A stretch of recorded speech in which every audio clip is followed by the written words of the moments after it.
That's true. It's up to the district themselves. So whether or not they choose to do it is based on that specific location. It is not actually a state or federal mandate.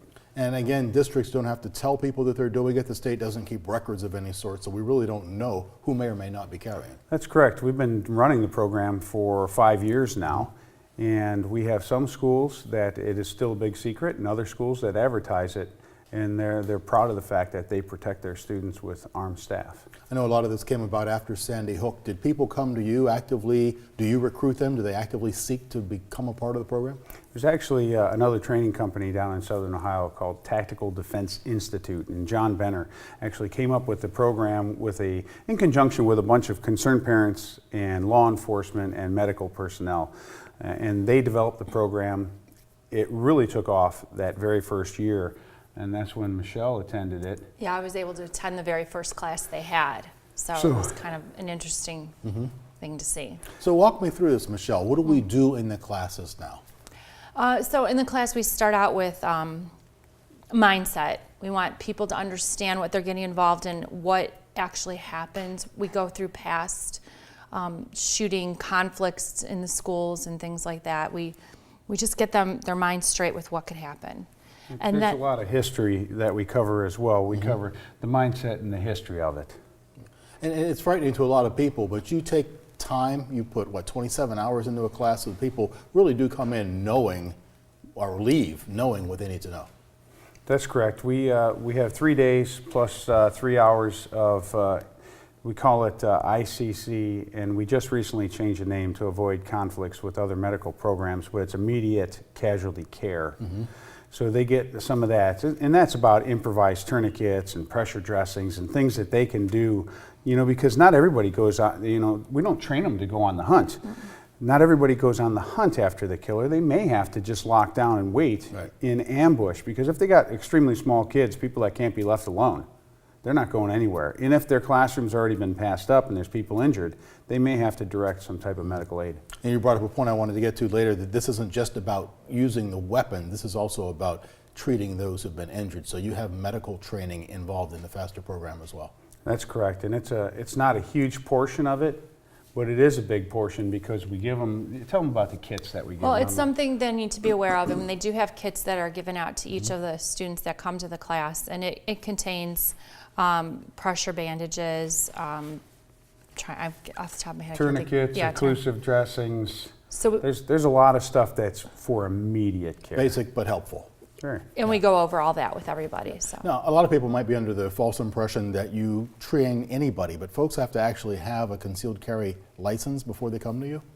Yes, that's one of the priorities of it. They have to have that done.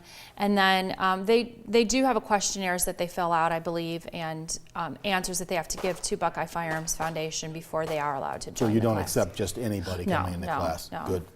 When we look at Parkland, the teacher, or the shooter there was a former student. Do you prepare the teachers to potentially take out someone that they knew or maybe even taught?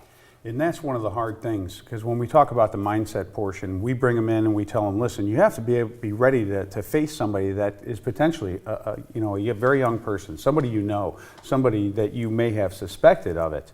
So that's a big part, and we have had people that have dropped out on day one after mindset and said, you know what, this just isn't for me. I just can't do it. I thought I could do it. I was interested, but I don't think I could do it. Yeah. You did teach. Tell me about the mindset there of, you're there to protect the students, but you never went into it planning on this kind of protection.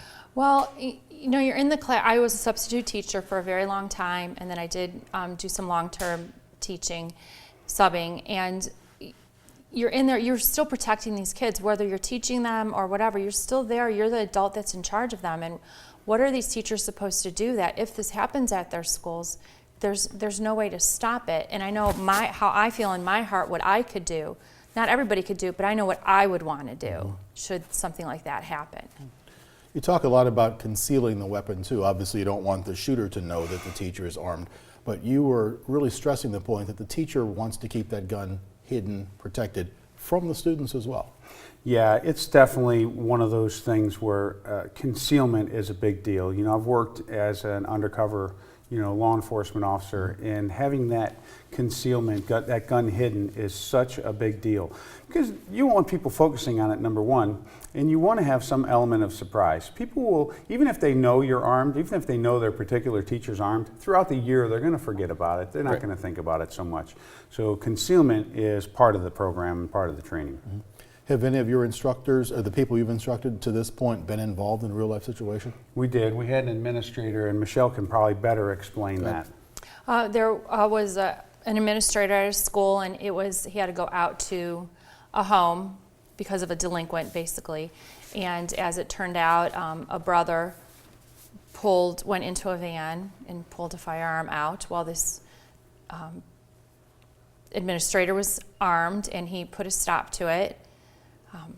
And called the sheriff's department and had to hold that person for a good amount of time until the sheriff's department did arrive. So yes, it has happened because of his training. He said he went back to things we had taught him. He had learned a scenario he had learned, and that's when he thought something's going wrong, something's going to happen, and that's when this young man came out with what ended up being a pellet gun or a BB gun, whatever. But you don't know that firsthand, right? Correct, yes, but he stopped it. The neat thing is, he said, I could hear your voice in my head, and as I was making sure the backstop was clear, and my finger was meeting the trigger, and I was thinking, and at the exact same time you realized, I might have to shoot, it was, oh my gosh, that's an air rifle, and the kid threw the rifle to the ground and said, this is bad, I don't want to die. Mm-hmm. The Department of Homeland Security always says we should run, hide, fight. Are you at odds at that, or you just think when we get to the fight, we need to be prepared? No, we're completely down with the idea of run, hide, fight. If you can run and avoid trouble, that's always a good thing. Run away and live to fight another day. Sure, that works. Run, hide if you have to hide. I mean, you may very well have to hide. If you're a teacher in a classroom with a bunch of little kids, you may have to hide and barricade. Mm-hmm. And there's nothing wrong with that. You don't have to go into the fight. You may choose to run away and then re-engage. You may go back out and say, now I have things secured here. I'm going to go stop that because mayhem's going on. Yeah. We have to change the focus of the shooter. A lot of people are thinking about that. Michelle, Chris, thank you so much for coming in. Much appreciated today. We will also be discussing the call for increased concealed carry in classrooms this week on The Sound of Ideas. Tune in for that discussion with host Mike McIntyre Wednesday morning at 9 on 90.3 WCPN. There are many ways to join that conversation. If you have questions or thoughts on the topic, we'll look forward to seeing your calls, tweets, and emails during Wednesday's program.